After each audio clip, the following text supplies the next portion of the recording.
You are my...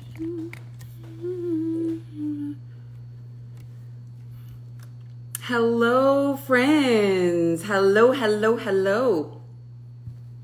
Happy Hump Day. Hello, friends. How's everybody doing?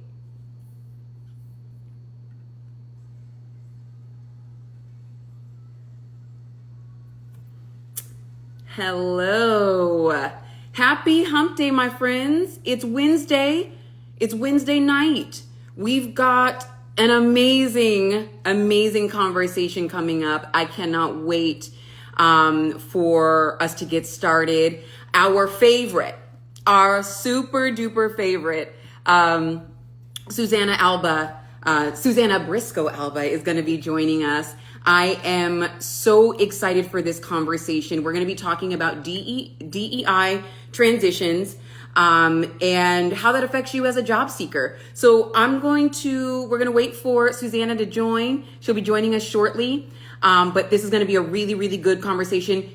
Make sure you share out the link to any job seekers, any professionals in corporate America that you believe could benefit from this topic, from this conversation, because it is going to get good. We're going to talk about everything that's been on your mind. There she is. Hey, Susana. Susana's going to join us. We're going to get started. Hi, Marshall. How are you? Beautiful. Marshall, you're joining us now. Stay as long as you can. But of course, we'll post this out on our platforms so that you have access to it. You can see the whole live. Okay? Okay.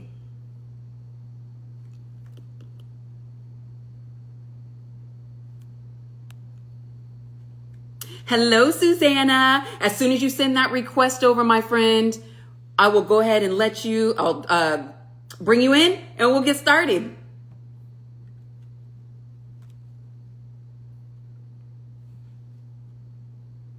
There we go. Beautiful.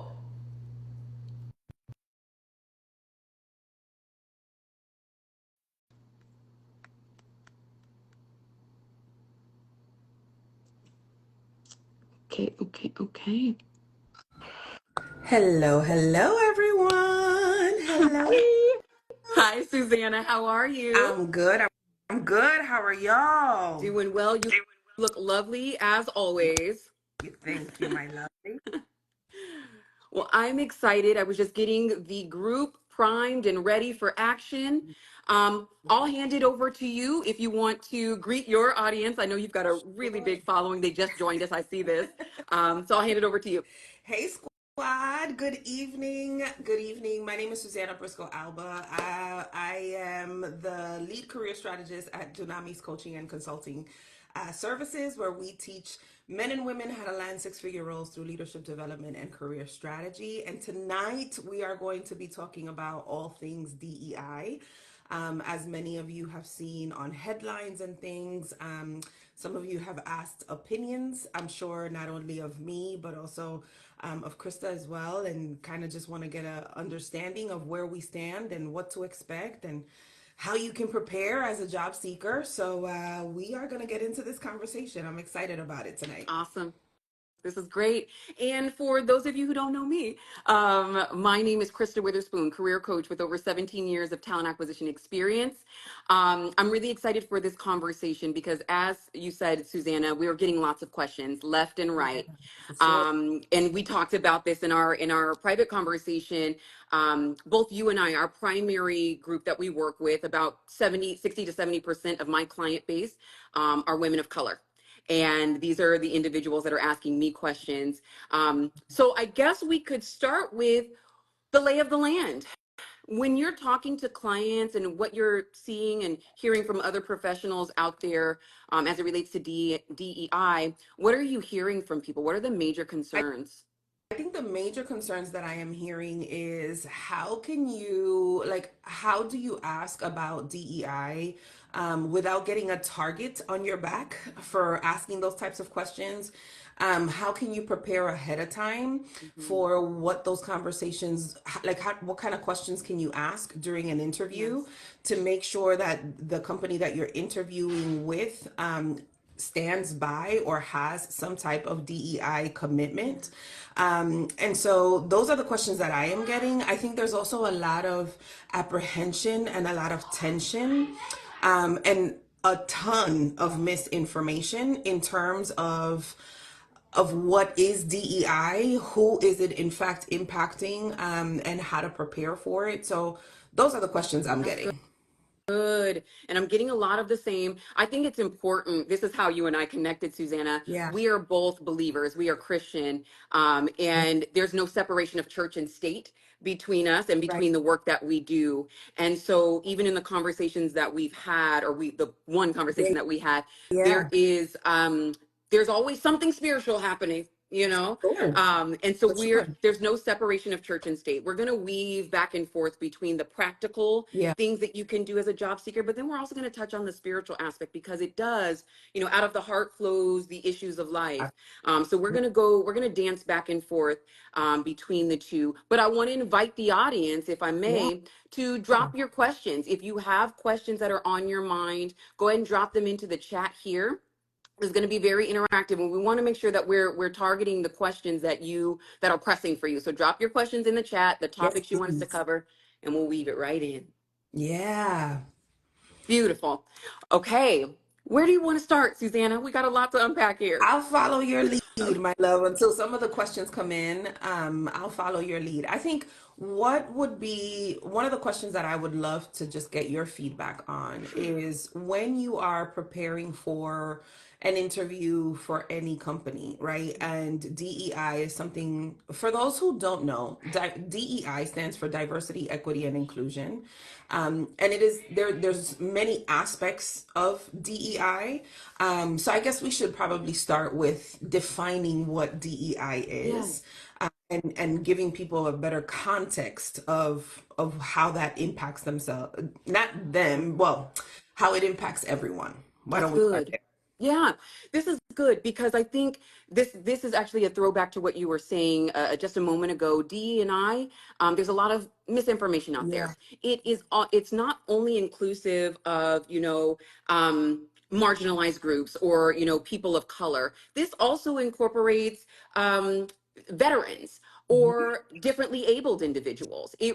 It is all inclusive, and so there are a lot of people that could potentially be impacted by this. I also want to share that um, there are a lot of fear-inducing tactics being Oh used that yeah. we're seeing in the media. And while there are some things that we need to kind of prepare for, I want you all to know that you're all going to be okay. That you're all going to be Absolutely. okay. That there are a lot of fear tactics being employed here, but I want to know from you in terms of how you would explain D and I. How would you explain it to So Susanna? this is going to sound quite hilarious, but the simplest way that I can think of explaining it is DEI impacts anyone who is not a straight, able body white male in the United States. That's really the best way that I can just make it practical. Like, you know how I am when it comes to just practicality. I don't want to give you a lot of fluff.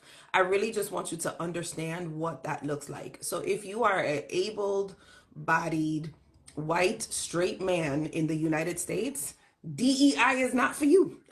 But if you fall out of that category, which a lot of people do, then DEI benefits you. And I love that you spoke about not only marginalized groups, because I think a lot of people have the misconception that it's only impacting Black and Yes. Brown Yeah. individuals. It's everyone who falls out of that kind of description that I Yeah. gave. And it's not to say that straight white men that are able bodied cannot be allies or cannot be good human beings, but the way that the culture has impacted the definition of diversity, equity, and inclusion, it's everyone who falls outside of that category. That's good. That's good, Susanna. That's good. That's it. And I mean, One thing that I absolutely love and appreciate about you, I'm going to take a moment just to kind of pour into you. Yeah. One thing, and I think I can speak for everyone who's watching this and anyone who's following you or I, the one thing that I love about you is that you make these complex topics very accessible and easy to understand, even for me, you know? Thank you. Even for me, I'm like, okay, because I'm a wordy. I'm a wordy. I love words, and I can get over wordy. So I Same. love. I'm like, ooh, what's another big word that people will have to Google after I'm done? Yeah. But thank you so much for offering that to me and to us. There's a question here that I get all the time, and I feel like you get it too. Should applicants disclose their race and gender on applications? I'll toss that to you. Ooh, so I love this question, and my response is yes. The reason why you want to be able to disclose that information, and that is because the application, what I don't think a lot of applicants understand is that the application is a legally binding document. And Mhm. so, if you are leveraging that application the right way, Yes. should there be cases of discrimination, then you have a document that proves that you disclosed information and that information was held against you. That's good. Your resume doesn't do that, Yeah. and it is not a binding document. So, I want you, for those of you who are listening who are like, man, I'm kind of torn where that is, put that information on there, because if you suspect later on after you've gotten hired or for whatever the case is that there was some type of discrimination on your application, then you have a legal document that is binding that states what your race and your ethnicity is. Your resume, we're not required to collect that information. That's the first thing. And secondly, on your application, you sign. So after you've uploaded your cover letter and uploaded your resume and almost uploaded your left lung, Mhm. there is a portion of your signature that you say, like, that you're acknowledging that the information that you've shared and on this application is true, Yes. right? Yes. And so if you are not forthcoming with that information, this is why DEI becomes so important, because most people will hide that information. And then they find themselves in a bit of a pickle, because then they are discriminated against because they have a disability, or because something happened on the workplace and they did not share that, and HR is going to be like, well, according to your application where you signed and said that this was true, that's not necessarily the true Yeah. thing, That's right? it. That's it. You said something. Okay, so you actually changed my mind on this, Susanna. I'll be Go honest. for it. Because on the one hand, so for me, being a recruiter for so long, i'm Yeah. i'm all about the data. I'm very data focused. So if you're throwing out applications with the race on it, this is how I was thinking before Susanna said what she said. You're throwing out listen, I'm pivoting in real time. um if you're throwing out, my former thought process was, if you're throwing out applications and you're just not getting the reception that you would like, you're not getting responses, people are rejecting you instantly, I always say test it out. If you have a concern or an inkling that you may be getting discriminated against because you're putting your race on your application, toss out a couple of applications, submit a couple of applications with your race not disclosed, and see what you get from there. Mm-hmm. And then you can decide, okay, this maybe I'm onto something. But to Susanna's point, it is a legally binding document. And I say this all the time because if we're believers, if we're praying and we're asking God for a miracle of some sort, there's another person on the other end of your miracle. And Yeah. so internally, inside of that organization, you don't know which allies are there. Looking Right. at applications, watching them being rejected Mm-hmm. or accepted Mm-hmm. by these hiring managers. And Mm-hmm. if they have enough people who have disclosed their race on the application, they now have, as an ally of people of color, of DE&I Mm-hmm. candidates, they now have a case to stand on to say, okay, I'm raising this to the attention of the higher ups because this is what's happening throughout this candidate selection process. I have individuals in the HR department who are doing XYZ. They're excluding candidates of color or whatever it is. You never know who's on the other side of that application. So you completely changed my mind just now, Susanna. So thank you for that.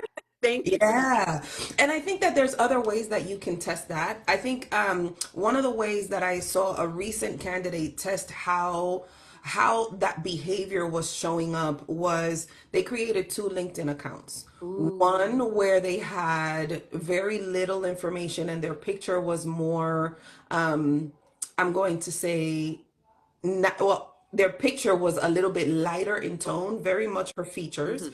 but lighter in tone. And then she had another one where it was just her and all of her accolades, the same individual, just a different picture on that second account. Mm-hmm. And that second account got more traction Yes. than her original account. Wow. And she Wow. tested that for 6 months. And then she had enough data that she could raise an alarm on that.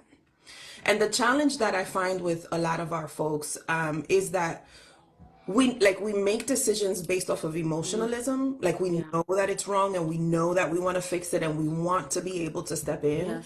But unfortunately, because we make some decisions based off of our emotion, we don't have the data. Oof.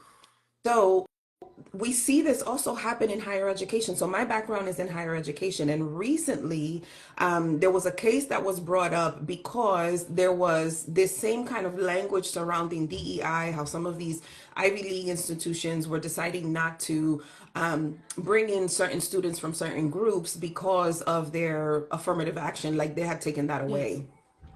And what was interesting was that there was really not that much of a change in the number for Black and Brown students with or without having that Right. information. So having the knowledge that I have from higher education, Mm-hmm. then to me that is implicit bias. Right. Right. The folks who are reading said applications for these students are purposely holding them back from being able to pursue a better education, right? Yeah. Based off of the information that they've shared on their Mm-hmm. application. But Mm-hmm. because now there's been data collected on this, proper attention. You understand Yes. what I mean? Um, so students were suspecting that something was different, but there Mm-hmm. to be a season of data. And I think that it's in the data refinement season that our character gets Ooh. tested. And the other thing that I want folks to like be aware of is that if in the process you're feeling these kinds of emotions, and they're leading you to believe that this company is making decisions based off of like your race and your ethnicity and that kind of stuff, Mm. I don't know that that's going to be the right environment for you to thrive. Bingo. You said it. And so the other way that you can like pay attention to those types of things when you're looking at some of these organizations and you're trying to identify, is it safe for me to be here? That's it.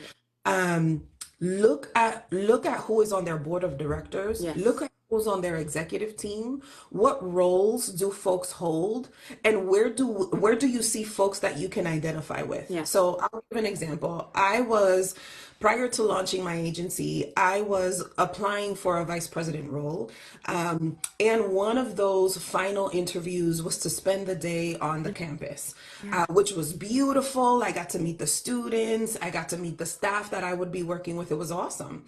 I was going to be on a senior cabinet level. Yeah. And then we walked in for our final meeting, and Mhm. I got to meet the entire cabinet. Okay.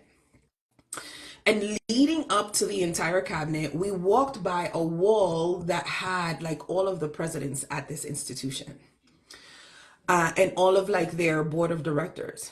Yeah. And no one on those pictures looked like anyone that I could identify with. Mm-mm. And the claim was that they wanted to serve students from underrepresented populations, right? Right. So the student body did not match the executive team. And we see that happen a lot. And so my concern there was, okay, I am going to be here to serve the mission of the organization, but also to serve the students that I've been called to. Yes. And so, in leading to that executive meeting where I was meeting the cabinet, there were certain questions that I was asking that they were answering in a roundabout way. Candidates pay attention. If they're dancing around the topic Mm-hmm. and they're not giving you a straightforward answer, Yeah. pay pay attention. It's all data. That's good. That's good. That's good because, and Susanna said something that's very important. You we're seeing all of these transitions in the workplace. Mhm. You're seeing a fear-based tactic that's happening here. I have my speculation as to why I think these sorts of things are happening, and we all do. You know, we can all speculate all day. But what I want to talk about a little bit is when you do find yourself being the only person of color Yeah. in the environment. There's a big clearing out that's happening. I have a client that shared with me that when the big DEI rollbacks were happening at a very large tech company, an entire department of Black women got Right. laid off, and that left her Mhm. as the sole person in an adjacent Sure. department. And now she becomes, quote unquote, the, I don't want to use this term, the token, you know? Yeah. So when you're in that environment, Susanna, I'd love to hear your take on this. When you find yourself as the last man, the last woman standing, and you're the only person that looks like you in an Mhm. environment, what I'm hearing from this particular individual is that they feel a sense of responsibility. They don't want to be taken advantage of, but they're having difficulty navigating that dynamic now because now they're having what used to be microaggressions are now very clear, blatant macroaggressions, trying Sure. to push them, maybe get them to resign, making it very uncomfortable, nitpicking out their performance. Their first negative performance review came up after years of, you know, having exceeds expectation. In your from your point of view, Susanna, what should a person, if they find themselves as the last person standing, what sort of safeguards should they take? How do you believe that they should be operating on a day-to-day basis? So, having lived that experience, I think the most important thing, firstly, is refuse the desire to save. Mm, I think that as high achieving women, yeah, we want to be able to set the bar and set the standard and like make a lot of change. But what I find so interesting is that that is one individual to an entire sea of that's good. people. And so you're going to find yourself more burnt out and more stressed out, making less progress. And that's usually when I see a decrease in performance because you're already arriving so exhausted and so tired. Yes. And when you are in an organization where you are the last man Yeah. standing, the thing that I want you to be mindful of, only because I lived through that, was the how much you need community. That's it. That's it. How, and not just like I just need like a girls' night out. Yeah. No, no, no. When I'm talking about community, I'm talking about linking up perhaps with other incredible individuals who are professionals just like you, but kind of creating your own board of That's it. directors. Because if you don't guard your heart and guard your mind, you it will drive you crazy. Yes. And Yes. the goal is, and I don't want to say the goal is, but unfortunately, the end result is that you end up crashing out, Mm, yeah. right? Yes. And so I see women who are now suffering from PTSD, Oh, having that's it. lived through that experience, right? Um, Right. and when they walk into a really great opportunity, they struggle to revel in it That's it. because they're always expecting for the shoe to Mm-hmm. drop. Um, Mm-hmm. and one of the tactics used is to take you from pet to threat, I saw that. right? Yeah. And when you go from pet to threat, what I mean by pet to threat is that, like, at the beginning, they're all in love with you. They want to, like, they want you on committees. They want you to go Yes. here. They're curious about your experience and what is your thought and all this other thing. And then the moment that you start to show that you can run circles around an individual, you become the That's it. threat. That's it. And for those who don't know what that pet to threat looks like, the reason that I am so frank in the way that I teach is because, man, when I was going through it, I was like, what is happening? Yeah. you know. So I remember a season where I was going through exactly what you just described. I had a supervisor who was crazy about me, would show up in my office, had like sit down, have coffee, and in my head I'm like, you're the supervisor and you're like, we got stuff we got to get done, right? Listen. But like they wanted to have conversation, they wanted to see how I was doing, you know, and they would just show up unannounced. That was year 1. By year 4, it was like I was no longer having one-on-one meetings with Ooh, the supervisor. yes. Decisions that should have had my input were no longer a part of that. They were reaching out to other folks in other departments to get like tea on who I was and what I was saying. Or they were reaching out to other folks who had worked with me at other Yes. locations to Yeah. gather Okay. information. And mind you, I was here trying to shield the 2 departments that I was responsible for, still be the face of the organization, because that's the other aspect to it. We want to say that word diversity, So equity, you and inclusion, become the but one. you become the face of everything, right? And then internally, there's this turmoil that is happening within you because it's like your face is plastered everywhere. At least in Yes. my case, that's what it was. My face was everywhere. Um, but no one would have a conversation with me. That's wild. And I would ask for feedback, I would ask for information, and it was almost like you had to pull things out of them. And I remember Mm. in that season, I was like, God, if this is not the place you want me to be, then make it plain. And it could not get any plainer. That's a sign if I ever saw one. You know, so this is why I'm saying refuse the desire to Ooh, rescue that's and good. be intentional about creating this your personal board of directors. And so I've shared this on my platform before. When I was going through that, one of my board of directors was in the state of Texas, Mm. and the other board of director member was in the state of New Mhm. York, but like 3 hours away from me. And then another one was like my family, a family member, my older sister. None of them knew each other, but I knew that when I could be vulnerable with them. And the other 2 who were not related to me were in my same industry, which Okay. was very helpful, because if I was going through something at the organization, I could be like, hey, you know about this, and this, like, this is what I'm trying to do, and this is what they said, and they would be like, no, you have it right. Don't let them gaslight you and think that you are thinking wrong. That's exactly how it should be done. That's it. So in that season, man, you need to like guard your heart and your mind, because if you're not careful, it'll drive you It'll crazy. drive you crazy. It's hard to take that off, kind of unzip that part of you when you leave out of Mhm. that environment where you're being gaslit all day, Yeah. you're second guessing yourself. In Okay, so this is what I will say, and I know you've noticed this as well. Yeah. When there is fear mongering happening, when fear is in the recipe, it's in the mix, people start to act in weird ways, and that's how you go from being the pet to the Hmm. threat. Sure. There's fear there in the mix, and now that there's so much fear in the job market, people don't know if they'll be next, and Yeah. so we see a hoarding of information internally in corporate America, in corporate Yep. offices, in spaces, hoarding the prime opportunities for maybe someone that looks like Yep. them. Affinity bias. People are more likely to create allyship with people who look like them from a hiring manager's Yeah. standpoint. So I want to ask you this: 2 things. Yeah.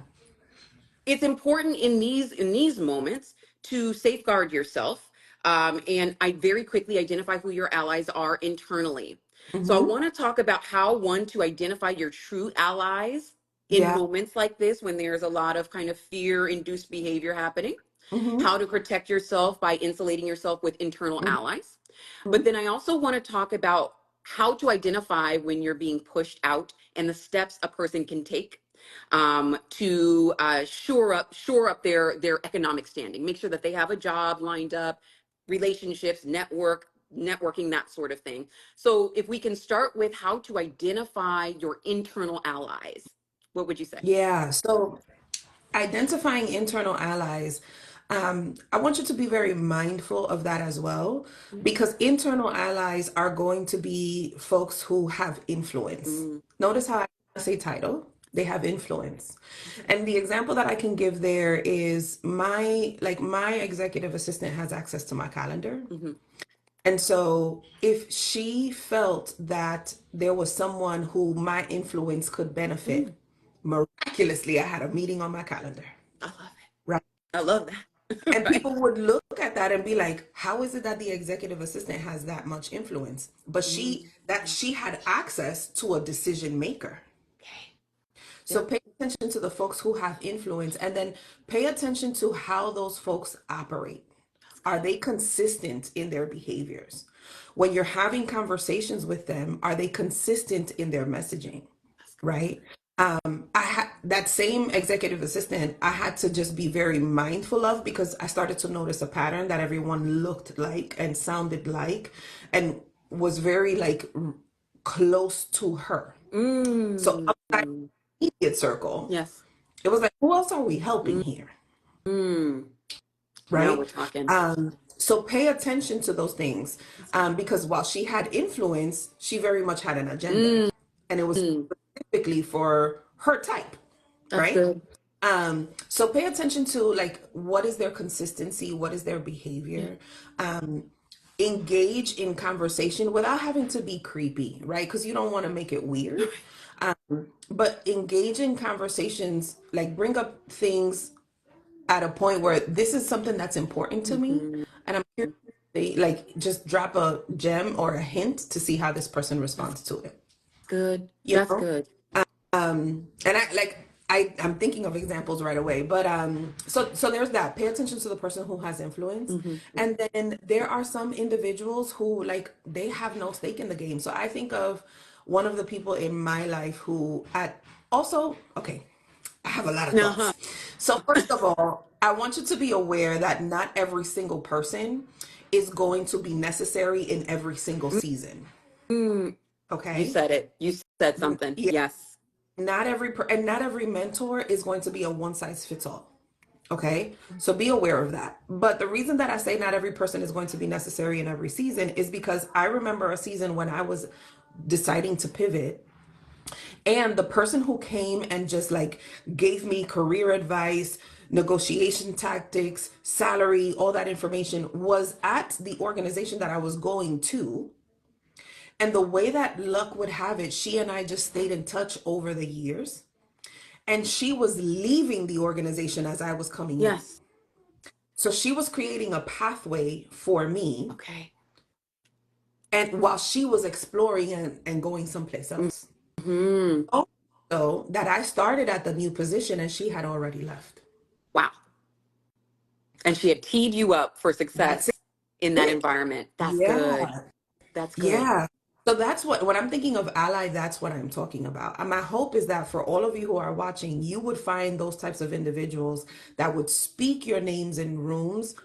filled with opportunities. That's it. Not just possibilities, but opportunities. That's good. Because the difference between a possibility is that you can go 900 different ways, but Yeah. opportunities are ones that you can actually seize and take action on. Does that make sense? That's perfect.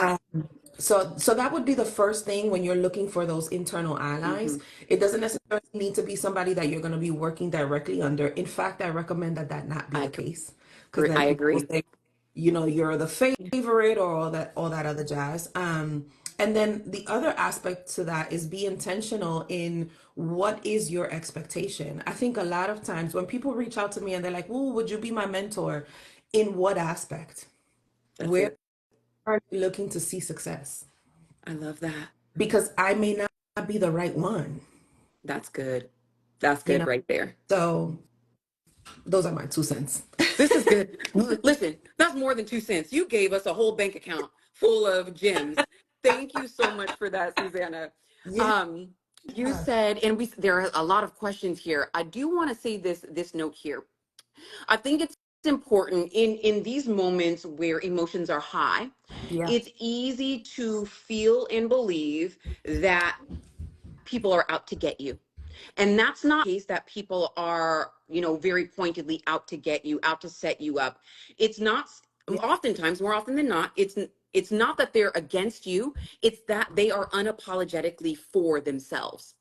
And Oh, so absolutely. when you start to see the pool of opportunities, as Susanna was saying, pool of opportunities dwindle down and shrink, and people start to hoard opportunities for people who look like Mhm. them or act like them or that they identify more with, it is that they are aggressively, unapologetically for themselves. And so I would encourage you to look out for your best interests as well. Yeah. Really understand the game that's being played around you. And this is not to make you, you know, what's the word I'm looking for? Paranoid. I don't want you to be paranoid, but I do Yeah. want you to, as Susanna is saying, I do want you to look out around you, understand the lay of the land. Don't be naive and trust your Yeah. gut. We Yeah. are spiritual beings having a human experience. If your Yeah. intuition is telling you something, even if it's a slight change, that Yeah. their behavior has become slightly inconsistent, Hmm. trust your gut. Take some notes if you need to in your phone. Like one day they said this, and the next day in front of this person they said that. Oh yeah. Make some notes for yourself. Definitely document. Always, always document. Because one of the things that I don't think folks realize is when you are going through these experiences, there's a couple things that I want you to pay attention to. Some of that is our background, Hmm. right? So Hmm. I am born and raised in New York City. Um, and hard knock life is definitely something that I took with me into the workplace. So I didn't trust anybody. Yes. I would keep things to myself. My conversations were few far in between. Very early in my career, I didn't see the necessity to go to like after work happy hours and all that other jazz, right? Because it was like, I'm here to collect a paycheck. Hmm. I'm gonna keep you at arm's length. And there was a reckoning in me once I started to notice, oh, there's rules to That's this. it. I gotta start to pay attention to. Okay, all right. Yeah. And then when it came to having to speak up for myself, I had to recount the same story over and over and over and over again. That had I not had my documentation, it could have been very easy for folks to be like, your story changed. That's good. You You ruin your own credibility know? that Right. way. Wow. That's good, Susanna. You said something. So you're from New York, Yes. and I'm from Seattle. Okay. Very opposite. Where the Black population when I was growing up, and not even from Seattle. If anyone on here knows Seattle, Tacoma, Okay. Tacoma is actually where I'm from. Okay. Um, Shout out to the 253. But growing up in an environment where it was 3% Black, very few, Mm, maybe Latinos, maybe one or two, yeah. very, very much a handful of people. And so, what that created in me, and I had to unravel this as well when I got into corporate America, a level of tokenism where I felt Mm, like I was carrying the weight of the yeah. culture on my back. And so, Yeah. I have to toe the line, I have to be perfect, but perfection puts a big old target on your back, Absolutely. puts a big old target on your back. So thank you for sharing that, that aspect of it, that and you actually talked about this at the top of the call Mhm. or at the top of the live here, that um that leads to burnout. That level of perfectionism. Yeah, we want to show up with excellence, Mhm. but we don't have to carry the weight of we don't have to save other people. We don't have to be the Right. ambassador for the whole culture. Right. Pay attention to what you're feeling on the inside For sure. and take care of your own well-being, your mental, Yeah. emotional, spiritual well-being. Pay attention to how the environment makes you feel at the end of the day. Mm-hmm. Mm-hmm. And pay attention to your body because your bodies keep score. That's it.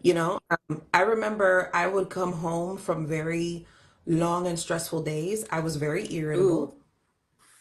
we've all been there. I would I would eat Hmm. two, three, four servings Yes. because it was easier to just drown out my emotions in food. And I'm from the Caribbean, so we already are heavy-handed with our With the food, food with the servings. and our Yes. food options. So I started to gain a lot of Yeah. weight. I think that in these types of environments, when there's this much pressure, they're banking on isolation. That's it. So I started to isolate myself. I was stopping hanging out with people. Mm, I remember there was a season where I stopped going to church. Like I wanted to just retreat. yes. And the more that you fall into that, Yeah. The more your mind, like the thoughts that are going through your mind, if you don't check them, they will overrule and overpower you and make you believe a narrative that's not necessarily true. That's it. That's Um, it. and when it comes to this DEI, like I think what I want our listeners to pay attention to is there is something that is called like shock, like just shock value. So I'm Yeah. going to give you headline the headline after headline that's Shock going and to awe. shock you. Yes. Yes. And eventually it's going to get you to a place where you're just like so overwhelmed that Yes. it'll get you just to stop. And if I can get you to the point where you're just so tired and so Yeah. overwhelmed and so burdened, then you won't have any fight. And then I can do whatever I want. Mm. You said something. This is the perfect segue because you know what I wanted to ask you about. I'm getting a lot of questions Yeah. um, about salary negotiation in an environment like this. I mean, I'm not gonna. I've got my conspiracy theories. Yeah. I love a Yeah. good conspiracy. Um, but in you actually said something that shock and awe value in a job market that's already tight. We just came through 2024, one of the tightest, most treacherous job markets we've all ever experienced. For And real. now you create a scarcity mindset in the job seeker as it Mhm. relates to salary negotiation. I want to say this, and then we can talk about how to approach salary negotiation when employers are trying to undercut you. Mhm. We are not desperate job seekers here. Say it with me, everybody in the chat. We are We are not not desperate. desperate. We do No. not have to accept whatever they are going to give us when they are undercutting us. It's okay to hold the line on your value and your worth. But I Mhm. want to ask you, Susanna, given that we know employers are starting to have tightened up on the purse strings, Sure.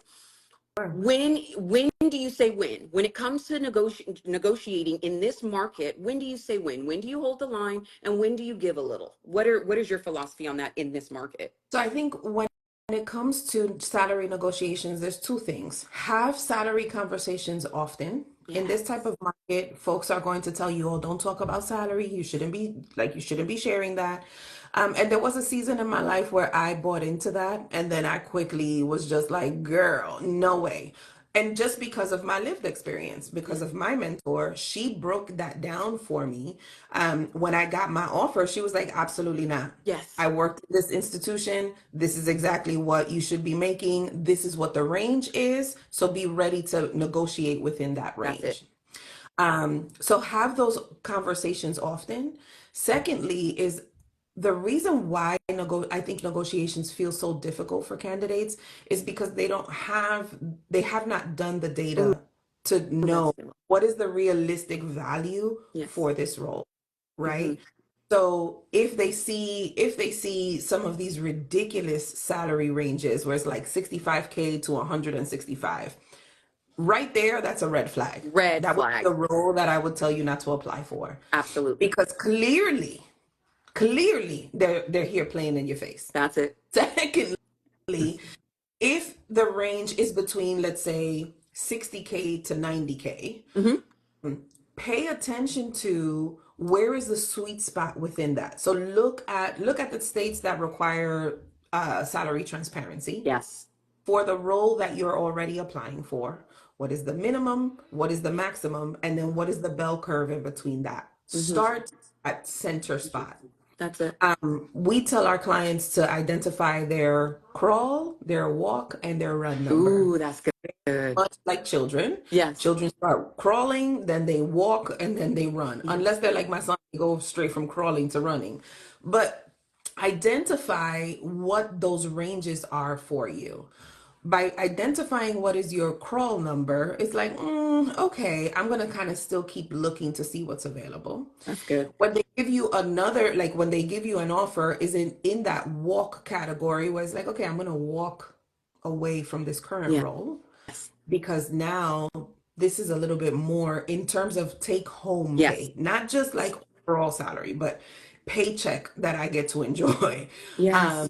And then your run number, it shouldn't be that you are running away from an organization because that's the scarcity mentality. You should be running to a new opportunity. Yeah. where Yes. you can Yes. thrive. Hmm. And then the last thing that I would say is never take yourself completely out of the job market. I Absolutely. tell our clients, and I say this on live as well, every 3 to 5 years, you should be moving up or you should be graduating. And that's just, again, my higher education background. Yes.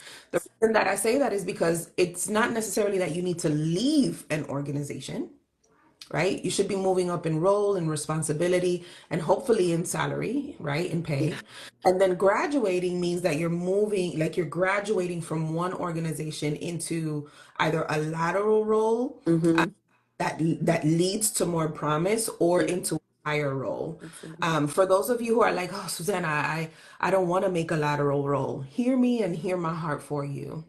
Sometimes it's necessary for you to take a sidestep so that you can take a leap. Ooh, that's I'm gonna say good. that again. Sometimes it's necessary for you to take a sidestep so Hmm. you can take a leap Hmm. in your Hmm. career. I remember like a season for me was I went from an associate director level at a very toxic organization into a new associate director level, but I could see where I could grow. Okay. And when the opportunity opened itself, then I was able to leap for it. I love that. I So love sometimes that. right step to take a leap. That's good. Good. You touched on something. So I tell my clients all the time, ABL, always be looking. Always. Always be looking. Mhm. One, because it's an ego stroke. You throw your resume out there, you see who else wants you. It's kind of like You're dating. right. You throw your resume out there, you see who else wants you. It will really put some things into perspective for you. I don't have to settle for no growth. I don't Right. have to settle for being underpaid. I've got some Right. options. And it Exactly. really does impact the way that you show up in work. Confidence that Absolutely. I don't just have to settle for anything, any and everything. Another approach that I Right. take when I'm coaching clients is this: one, especially with women and specifically with people of color, say your Mm-hmm. number out loud as you're prepping for the interview, even as you're prepping for the recruiter screen. Get Mm-hmm. really comfortable with your number, because the name of the negotiation game is for them to push back a little Confidence. bit. They want to see how much you'll flex. Yeah. And the last thing I want you to hear yourself say your number, 300K total comp, and then get rattled immediately when they start pushing back on you. So you're like, oh, maybe I said the wrong thing, because they have an interesting reaction to it or an unexpected reaction to it. Get Sure. comfortable with your number. Record yourself saying it. Listen to it back when you are preparing yourself for that initial recruiter screen, even. Say your number out loud. Absolutely. Always be looking. Mm-hmm. Always be looking. Mm-hmm. And we are not desperate job seekers here. We have Right. options. People are still hiring. Don't Absolutely. don't let people fool you. Don't let the news fool you. Don't let, let me choose my words here. You'll see a lot of content on social Yeah. media. Do not be scared. Do not be fooled. They are still hiring, and they're hiring quickly right now. I'm Right. sure you can second that, Susanna. Yeah. And use your discernment. There's a lot of people on these social media streets saying a lot of things. I feel like every day I'm opening this app and I'm like, I see things that are like top 3 ways to do X, Y, and Z, Yes. top 4 ways to do X, Y, and Z. Yes. As a smart job seeker, Yeah. what is the fruit of this person who is telling you that? That's it. So test That's it. that. Test Test the that. If I say something that I'm like, okay, this is what you should be expecting on your screening, and there's no proof, there's no data behind it. For me, especially because my platform like is so large, Yeah. if in the comments you're seeing people who are like, I did what she said and it And worked out, then work. there is some validity there, Yes. right? Yes. Test where some of this is coming from, because the other aspect to it too is that like everybody is out to make a dollar. Bingo. You know what I That's it. mean? That's And like, it. I want like a lot of what I share. I get people all the time who are like, I cannot believe that you give this much information for Yes. free. Yes. But like the reason that I do it is because I wish someone would have shared this with me. Yes. You understand what I Yeah. mean? Hmm. So if I can save anybody a headache, or if I can help kind of mitigate some of those nerves that come with it, Yeah. I already know that you're nervous because You're not sure if your hair looks good. You're not sure if they're going to say something when they see your face and, oh my goodness, it's actually a black girl or a brown girl or an Asian girl. So, like, the reason that I try to give you language is because you already have a whole bunch of factors that are like vying for your attention. So, let me at least give you the language. Mm-hmm. And to your point, practice it. Practice makes perfect. It's like, and I feel like you've made some content like this as well, but I talk about corporate cosplay a lot. That Mm-hmm. you know the environment that you're going into, you're putting on your best Oscar worthy performance Yeah. here, know the audience that you're kind of interviewing with. I wanted to ask you something that just came to my mind, and we have a ton of questions here so we can work through these. Okay. But I Sure. wanted to ask your opinion on this. So I work with a lot of HR professionals, and I feel like you probably do too. The question that I'm getting over and over again is if an HR professional has primarily had their experience is in DEI, how do Mhm. they navigate that now that we know that there is a rolling back of DEI initiatives and programs? Do they reduce its prominence on their resume, in your opinion, or what would you recommend? So I would start to get curious surrounding what is the problem that they're trying to solve with this role That's good. so that That's you can good. position yourself as a solution to said problem, right? Because DEI is not just a catchy term, at least it's not for me. It is a way of Yes, life. So if you are true to this DEI life, it's going to naturally convey itself in the work that you that's do. it. So the reason why some of my teams have looked so diverse is because it's just It's innate to in who you. I am, That's it. right? Like I don't have to put on a facade under the umbrella of DEI. My biggest thing is, are you qualified? Can you do the Yeah. work? Can people see themselves in you? Especially because in higher education, some of the students that I was working with, like 18-year-olds, they still don't know what they want to do. Right. But then at the same token, I had the mama who now has an empty nest and wants to go back to school Oh, and yeah. feels some kind of intimidation because she's so much more advanced in age. So I Mm-hmm. had to be very aware of who my audience was and then how could they see themselves in my staff. Mm-hmm. That's good. So that's the way that I approached DEI. So if you are a DEI professional who is now like, oh God, what do I do? What is the problem that they are trying to solve? And knowing what you know about your skill set, Yeah. how can you leverage your transferable skills to Mm-hmm. be able to position yourself as an That's authority? good. Right. That's good. That's Um, good. Yeah.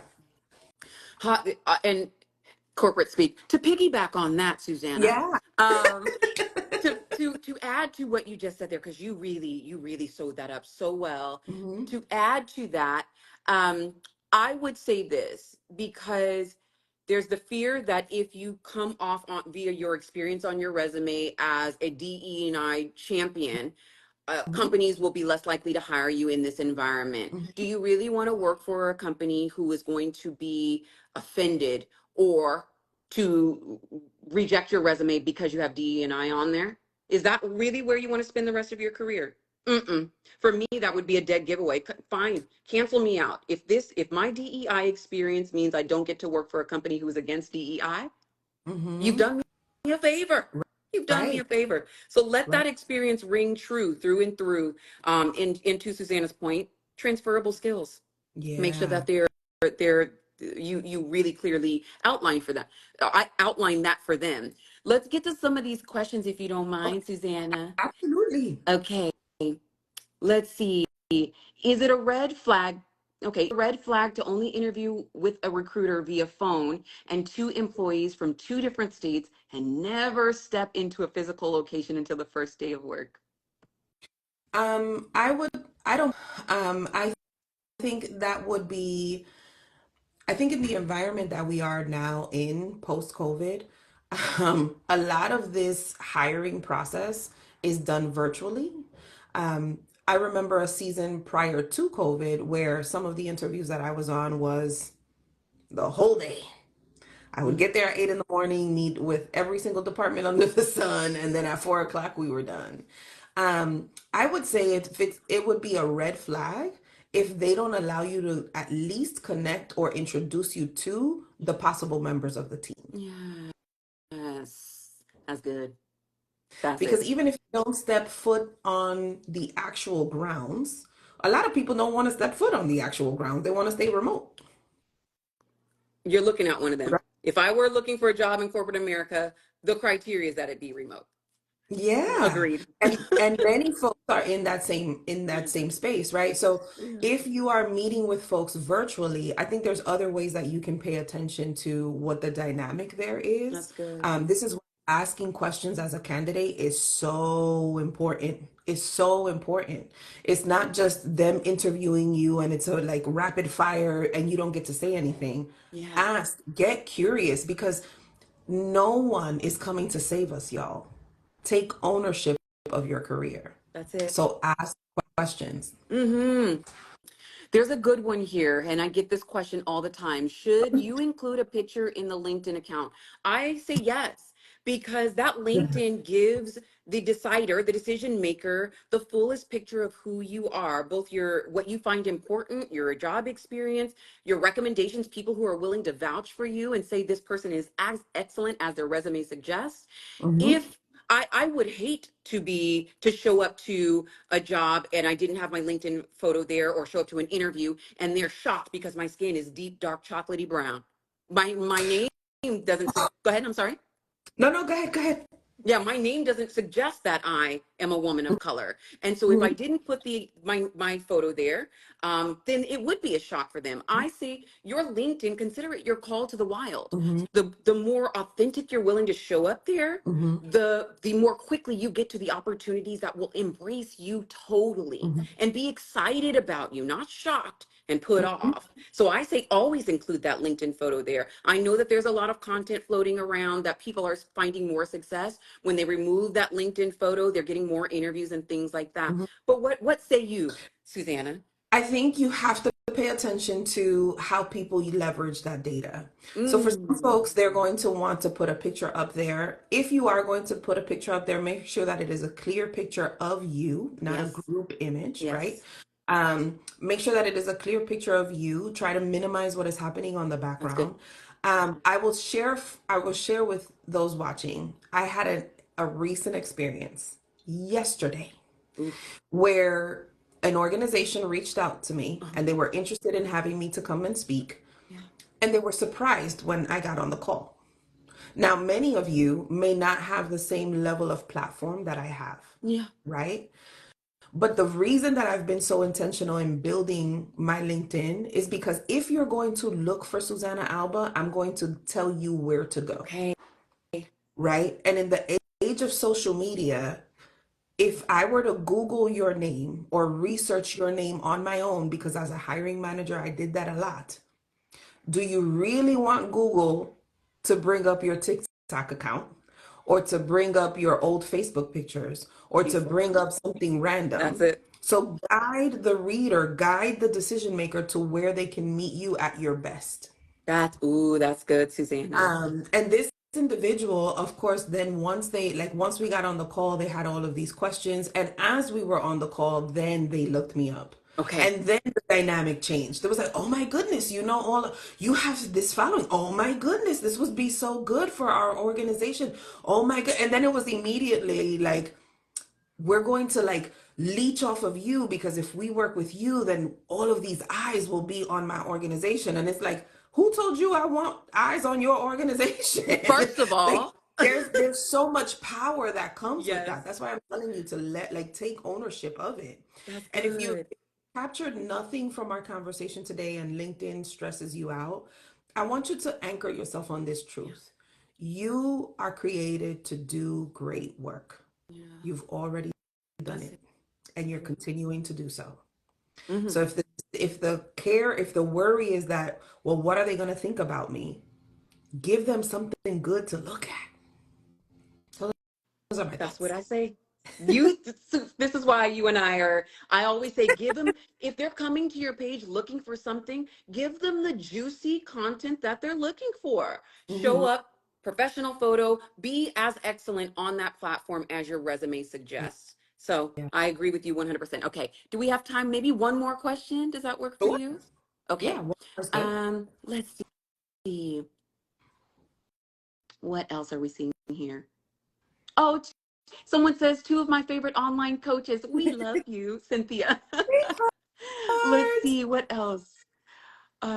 Great discussion. Are you seeing any other questions on your end? Workplace One of the questions trauma. that uh-huh. Okay, go ahead. I'm sorry. One of the questions that I saw was considering the uproar with DEI, are there any safeguards against discrimination? How legally binding is the application now? It still very much is legally binding.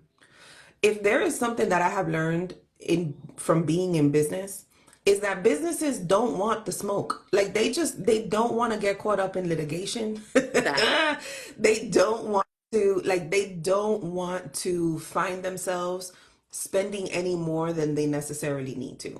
Yes, So if they are doing funny business with their applications, nothing stays hidden under the sun. that's it. That's it. So it is still very much legally binding. And this is why I'm telling folks to make sure that you're documenting your experiences, good and bad. Okay, That's good. good and bad. Because when it gets to the good stuff and they want us to work on their resume, it's like, okay, tell me what are some of your accolades? What are some of your milestones? They're like, I don't know. And it's like, you've done great things, you know? So keep a brag book, but also keep document the amazing, the awesomeness that you have. I don't want us to walk away with just like focusing on the negative. Yeah, this is good. There's some good content in here. Let's see what else. We are not desperate, just punctuating that. We must do our homework. Salary negotiation, absolutely. Someone says, I never look for a job when I'm desperate. You will always take the lowball offer. That's a Say that one. note. Someone said here, they made the comment that they say, I never look for a job when I'm desperate. You will always take their lowball offer. And so to that, I say, because that's a great point. Mm-hmm. Trust your intuition. There's a lot moving around. Susanna and I are having conversations with individuals daily where they have turned from the pet to the threat, or people are Mm-hmm. not hiding their biases anymore. The microaggression that was, kind of easy to ignore or easier to ignore has become a macroaggression. And Mm-hmm. so trust your intuition. If you see Yeah. that there are unusual behaviors, people saying things that are out of pocket, document it and start looking for your next opportunity. Do not wait until your feet are on the fire, your back is against the wall to Yeah. start looking for your next opportunity. Because to this person's point, when you are desperate, you start to operate in unusual ways. And we don't want that for you at all. Yeah, absolutely. The best time to find a new job is while you still have one. Ting, ting. Now, Susanna, we're at 9 o'clock. Yeah. I usually just take it to the hour. Um, I want to ask you this. Do you have any closing thoughts? Are there things that people should be looking out from you? I know you have an event coming up. I'd love to hear more about that. I do. So, closing thoughts is get in the right communities. Make that something that you are intentional about. And by right communities, here's one thing that I want to bring a point of clarification. Your community should not tell you everything that you want to hear. That's good. They should challenge you to bring out the best within you. Absolutely. So if everyone looks exactly like you, sounds exactly like you, thinks exactly like you are going to become stagnant. So Mm, be willing to have folks who are in your corner who will refuse to let you settle, but will also challenge some of your belief. Like you saw that happen tonight between Krista and I. Some of the things that I said, she was like, you know what? I hadn't thought about it that way. And some of the things that she said, I'm like, oh, that's actually really good. mhm. So be intentional about the community that you're in. To the event that we're having, we are going to be in Dallas, Texas. I can't wait. Shout out Dallas. Yes, we are going to be in Dallas, Texas at the Career Boot Camp. We'll be hosting this event and we'll be talking about these types of conversations in a space that is intimate, where you can network, where you can have open salary negotiation conversations with other women who are decision makers in their own right. And really, we're going to be talking about everything from leadership and influence. We're going to be talking about leveraging emotional intelligence. because it's a very catchy buzz term, but not too many people know what it is. Hmm. So they're throwing it left and right, and I'm like, no, you're not using that right. Let me see, what else are we gonna? Oh, finding your voice in the workplace. That's Ooh, another thing that now people are like, I don't know if I should say something. Should I stay silent? So, if that is you, and if all you are looking for is an environment where you can just be, I don't know if this ever happened to you, Krista. You go to like one of these conferences and you feel like you always have to be that. on. Yes. And like you get to your room and you're like, oh, thank Oh my God. God. Take the mask off. Real Yes, personality comes out. absolutely. But at this one, what we want to do is we want to create an environment where you can just be Yeah. you, and have these conversations in a way that is uplifting and practical. That's one of my things, Yeah. practicality.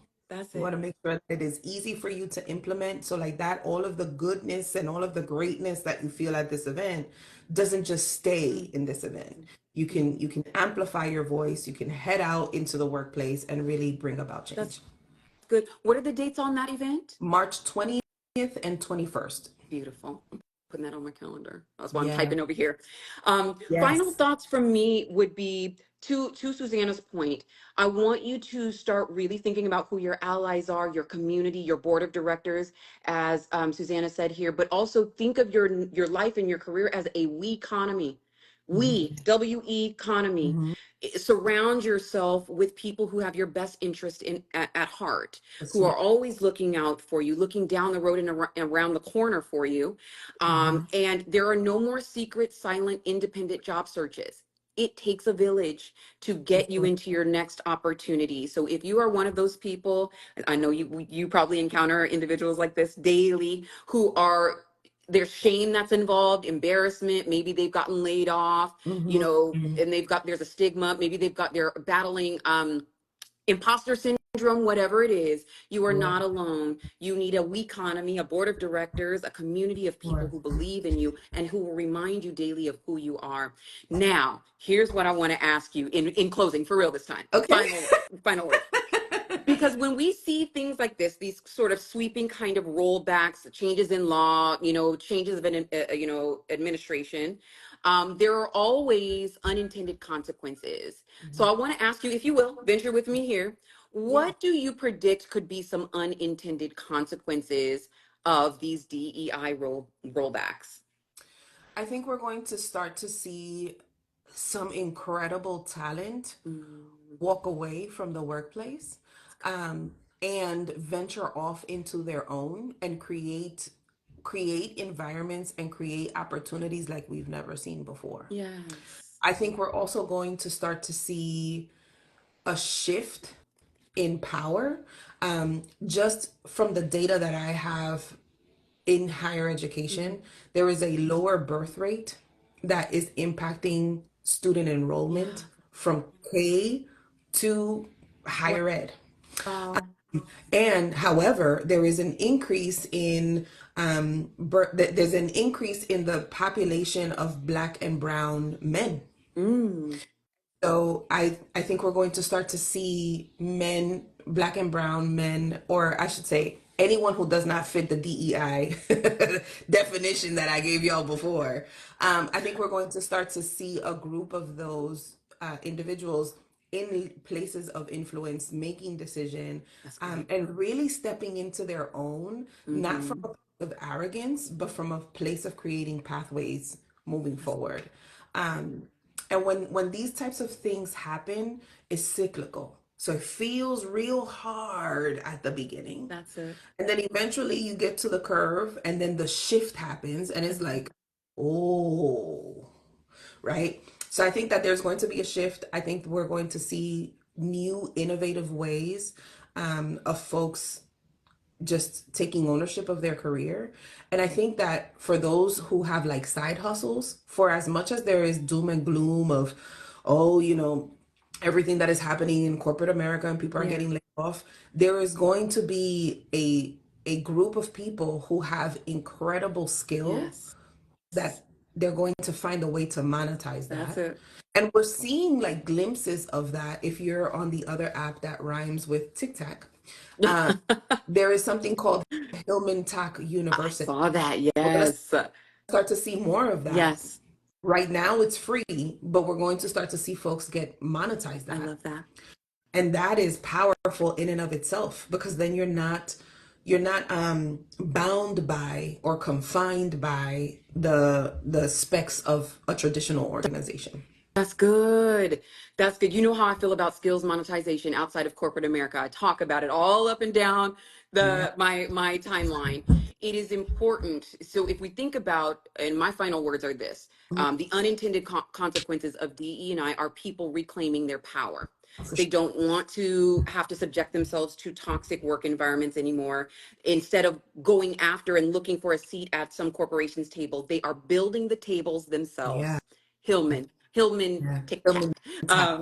Yeah. You're going to start to see more of that. Here's what I also believe, and you kind of alluded to this earlier in the conversation. With diversity comes not only diversity in, race, ethnicity, etc. It comes diversity of thought. And if you Yeah. remove that from the recipe of a corporate environment, I believe you're going to start to see a lot of creative stagnation in corporate environments because they don't have all of those new thoughts and ideas and innovation coming from a diverse employee Mhm. workforce. So I Mhm. think one of the unintended consequences are that you're going to start to see some of these corporations stall out in terms of Oh, creativity, and then you're going to see a dramatic backswing, scrambling to mhm. re-establish these DE&I programs that benefited them in ways that they have forgotten, seemingly. Yeah. Um, but Yeah. you're not alone. I know I personally, thinking about my mandate from God, the Holy Spirit, Mhm. 2025 is the year of taking the desperation out of the job search. Oh, for sure. We are not desperate people. We have options. You have options. You are Mhm. not alone. You do not need to be afraid. That doesn't live here between Susanna and Yeah. I. Yeah. But that's all I have to say, Susanna. Thank you so This was much for so this. good. This is Thank amazing. you. Thank you. Thank you for agreeing to this. Again, I honor you, the space that you've created Yeah. for even people like me, content creators who really do have a heart for the job seeker, a heart for the people, pulling back the curtain on Yeah. the corporate candidate selection process. I love you. I honor you. Oh, I Thank love you you. again. This will not be the last time, I No, hope. no, no, no, no. I think these conversations need to happen often and frequently, Yeah. because I'm curious from the folks who have watched. I don't know if I'm getting the comments, but I'd love to hear kind of what were their biggest takeaways from Yes. what this conversation, because it's transformational work that we do. Yes, we're helping you, like, give you language and help you get a job and get to six figures and all that other stuff, but the mission behind the work that we do, at least for me, is to shift destinies, and I don't take that lightly. Yes. And that's why I tell you to pay attention to the voices that you're hearing, That's because it. some people are all about the mighty dollar, That's it. but when it comes to us and our team, like, we want to see you step into the power that you were already created with. Yeah. Yeah. More This is good. than just a fancy resume, more than just a fancy title, but really just operating from a place of power and not from Hmm. a place of Oh, lack. that's good. Susanna. Susanna. You always have a gem. I say this all the time that if God is the destiny architect, people, believers like Susanna and I that God has chosen, selected as vessels, you can consider us destiny chiropractors. We're here to Yeah, get you realigned with your God-given purpose, connect all of that good corporate experience to what God wants you to be doing to benefit the for kingdom. sure. So you are not alone. You have Susanna. You have me. We're here for you. And we love you so much. Yes, love All y'all. all right, y'all. Have a beautiful. Someone is asking if the replay is going to be available. It certainly will. Look out over the next couple of days. Both Susanna and I will have access to it. We'll clip it up. We'll put it out. Make sure that you Yeah, guys can watch this back and share it with people that you love. for All right, you sure. guys. Bye, Have a good everyone. night. Good night. Bye.